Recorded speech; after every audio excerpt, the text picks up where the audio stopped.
Bonjour à tous, bonjour à toutes. Nous sommes aujourd'hui là pour parler de Eva, de Valérie Brédoire, qui est ici, magnifique, et qui va nous parler aujourd'hui d'un personnage un peu particulier qui s'est invité dans son écriture et dans son roman, Imhotep. Aïe aïe aïe. Que peux-tu nous dire d'Imhotep? Alors déjà peut-être, c'est vrai que dans le livre il y a des sujets, je dirais pas classiques, mais des souvenirs d'enfance du personnage, des moments passés en musique, des rencontres, la découverte du corps de quelqu'un, tout un tas de choses finalement qui font partie de nos vies, on va dire, dans lesquelles les gens peuvent se repérer facilement. Après, c'est vrai que je suis allée un peu, j'ai fait un pas de côté. Tiens, donc bizarre. Pour aller vers des sujets peut-être un peu plus inhabituels, encore que, parce que c'est vrai que quand on parle avec les gens, on se rend compte que finalement, ils ont souvent vécu des choses qu'on pourrait appeler, alors je ne sais pas quel terme utiliser, surnaturel, mystique. On est surpris par le nombre d'anecdotes qu'on peut entendre en réalité. Donc, des choses qui ne s'expliquent pas scientifiquement, qui se passent quand même, et que plein de gens finalement vivent de manière semblable. Donc on ne peut pas dire que c'est totalement du hasard. Oui, exactement. Et j'ai hésité, par exemple, avant de faire parler, parce qu'il prend la parole, ce personnage d'Imhotep, j'ai hésité et je me suis lancée, j'ai dit il va faire partie de ce livre, parce qu'Imhotep s'invite dans le livre, il s'invite dans la vie de mon personnage lors d'une séance d'écriture automatique, et ce personnage amène toute une aura d'une toute autre époque, puisque c'est l'époque de l'Égypte antique.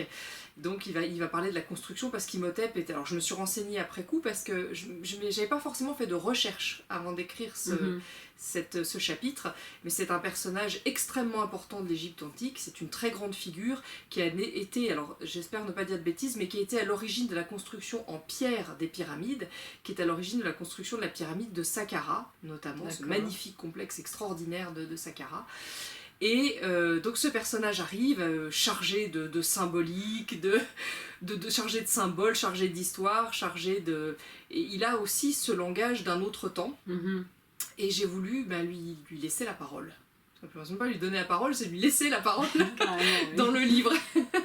Après, il y a aussi des passages dont on a déjà parlé, oniriques, où effectivement le personnage se souvient de rêves plus importants que d'autres, dont elle a vraiment un souvenir très précis, qui l'emmène dans des paysages, dans des contextes assez incroyables. Ça aussi, j'ai voulu en parler, parce que voilà, c'est un thème important aussi, ces fameux grands rêves.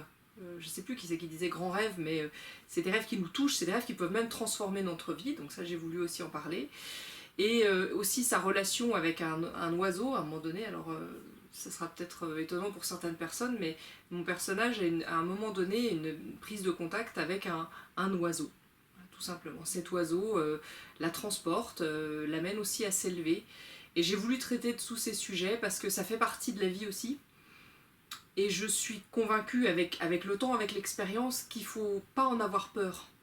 Tu t'es autorisée à aborder ces sujets en faisant fi finalement de ce que les gens allaient penser, puisque quand on écrit, en fait, on a envie de transmettre quelque chose, ça plaira ou ça plaira pas, mais au moins tu t'es autorisée à le faire. Bravo. Écrire, c'est accepter de ne pas plaire, effectivement, et je pense qu'on est mieux une fois qu'on a accepté ça. C'est clair, ça marche mieux. Et en tout cas, voilà, dépasser la peur de ces événements-là, de ces éléments-là, pour aller vers leur part lumineuse, et voilà, c'est un petit peu le but de mon livre aussi, de cet aspect de mon livre. Génial. Donc à découvrir, entre autres, Imhotep dans Eva, qui vient s'inviter dans l'histoire d'Eva et que je remercie sous la plume de Valérie, et voilà, qui a fait une magnifique incursion là-dedans à découvrir. Merci. Merci à toi, Florence.